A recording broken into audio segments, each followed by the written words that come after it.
when in fact he was a ruler ahead of his time. I'm Claire Chase, and this is Genghis Khan, the Great Invader. Sin Bennu, I am Aliquai Baqi, daughter of the famous Genghis Khan, the greatest leader the world has ever known. Thanks to my father, I now proudly wear the headdress of a Mongol queen after he married me to a Khan.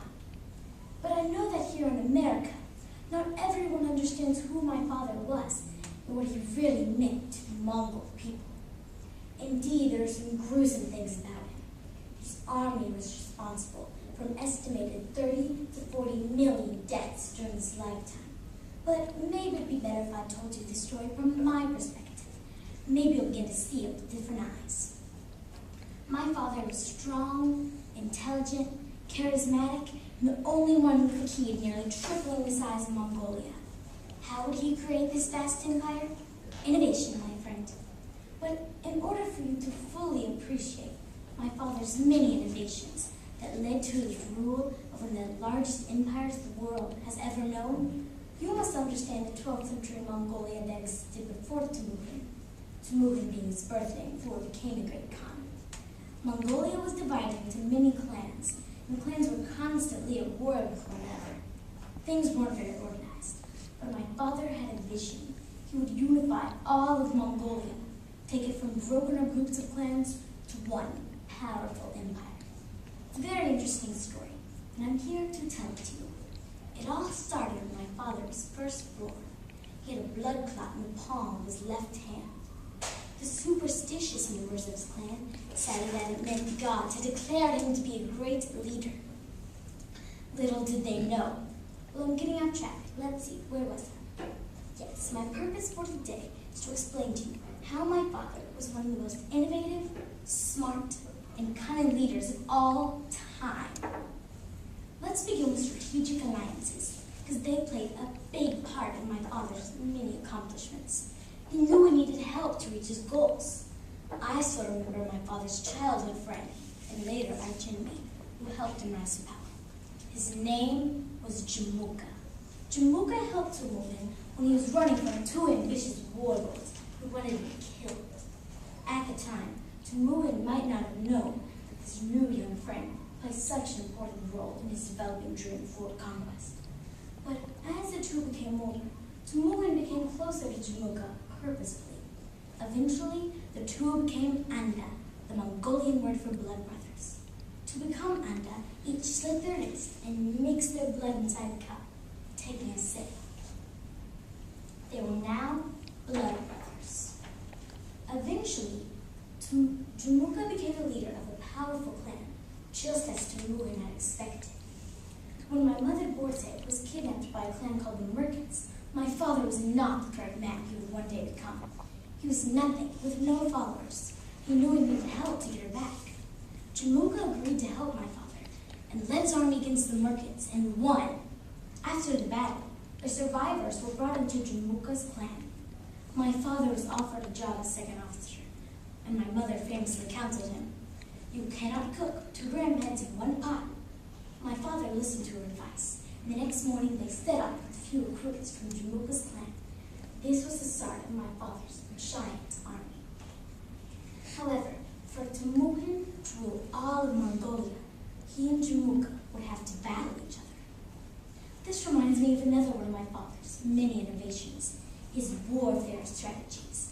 He had a keen mind and knew how to win battles. The key to the conquest of all of Mongolia was his army, which consisted of mounted archers who struck with lightning speed and relied on surprise and carefully coordinated maneuvers to win its battles. The training and organization of this army, under my father's direction, made it one of the most effective fighting forces in history.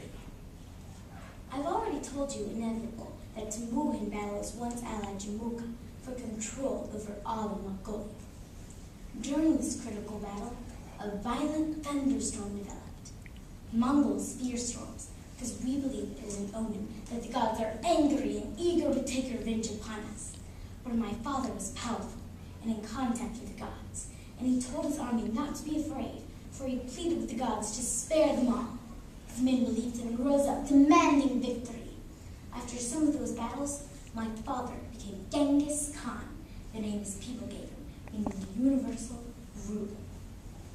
But my father had quite gruesome strategies in mind.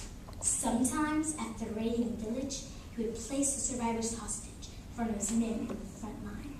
They were human shields. It was quite barbaric, but very effective.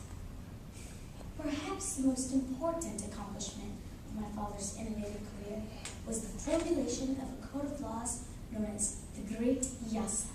In Mongolian language, Yasa means rule or order. Before my father's time, the Mongol people had no written language or rule of law. You could kill anyone you wanted to, steal anything you liked. Everyone was scared. My father created perhaps one of the most important documents of all time.